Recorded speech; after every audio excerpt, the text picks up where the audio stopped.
Hey kids, it's me again. How you doing? So today is Goth for Idiots episode 1. And what I'm going to discuss today is the music style that is goth. Now, let's take a little bit of a history lesson. In the 70s, there was a music genre known as punk. Y'all know what punk is, like Sex Pistols, the Ramones, the Misfits, and such other things. All of them are very good bands, and thumbs up. Anyways, the music was supposed to be symbolizing stuff against the government and how they hate the world and such things, and showing anger towards it. In the late 70s, there was a form of music known as post-punk that came around. Now, post-punk was relatively the same, but instead of being angry, it was more depression, more focused on depression, with bands such as Joy Division, Bauhaus, Soaksy and the Banshees, and such other things.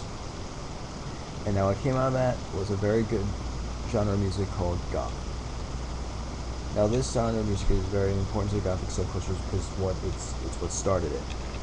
Now, there are a lot of goth bands like The Cure, Sex Gang Children, Alien Sex Fiend, Christian Death, and so on. Today I'm going to show you a few good examples of some. I have some CDs here, and I'll get you into. I'll show you them all right now. Fields of the Nephilim, The Cure, The Cure again, um, never mind. Gothic Classics, which is just a variety of stuff, contains stuff from Bauhaus, The Damned, Tanswhat, Dave Ball, Catastrophe Ballet, Sex Gang Children, Nick Cave and the Bad Seeds, Schwevel, Philip Boa and the Voodoo Club, Tones on the Tail, McKee Moon, Mark and the Mababs, Mambas, I don't know, Specimen, Uber, Umbra et Imago, The Mission, Beyond the Wall Street, Sleep. Wow, I can't talk to that, can I? And then there's another disc that contains stuff from Fields of the Nephilim, The Ark, The Cult, Typo Negative, Paradise Lost, the Canisandra Complex, The Crack of Doom, The Fair of Sex, Faith in the Moose, Skeletal Family, The 69 Eyes, Meloria, Dreadful Sorrows, Dreadful Shadows, Andy Sex Gang and Mark Almond, The Garden of Delight, and Die Artse. Now, a lot of young kids out there think goth music is all around metal and, headbanging and, going like this and like mosh pits and such things, when that's not true. Goth music is very calm, mellow, and such. Probably the loudest I ever think it got was with Fields of the Nephilim, but even their stuff is kind of. Just look at the song Moonchild. That's like kind of metallic, but then it's actually pretty calm.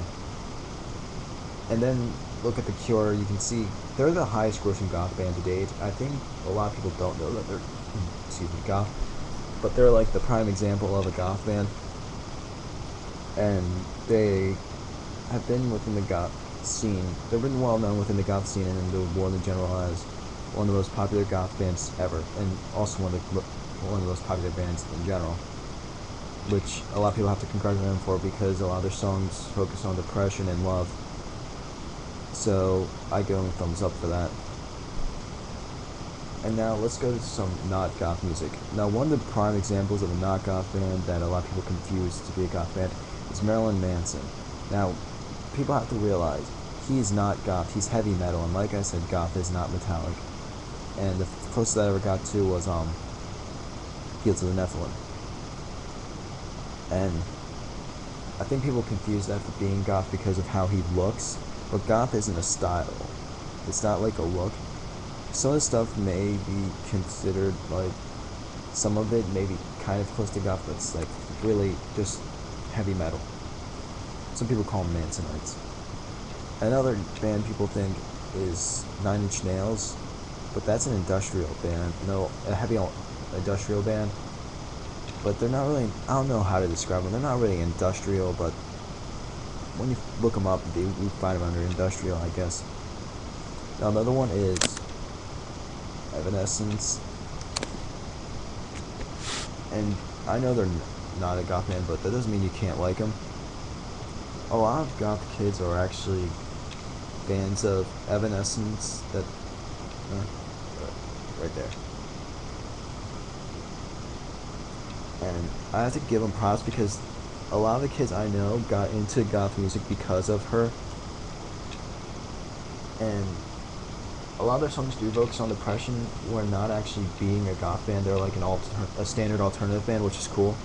And the thing is, though, they never said they were a goth band. Just a lot of people assume they are because of how they look. And for being a not goth band that's not goth, just alternative, and I'm a huge fan of alternative music. They're actually very, very well done. They did a lot of good stuff.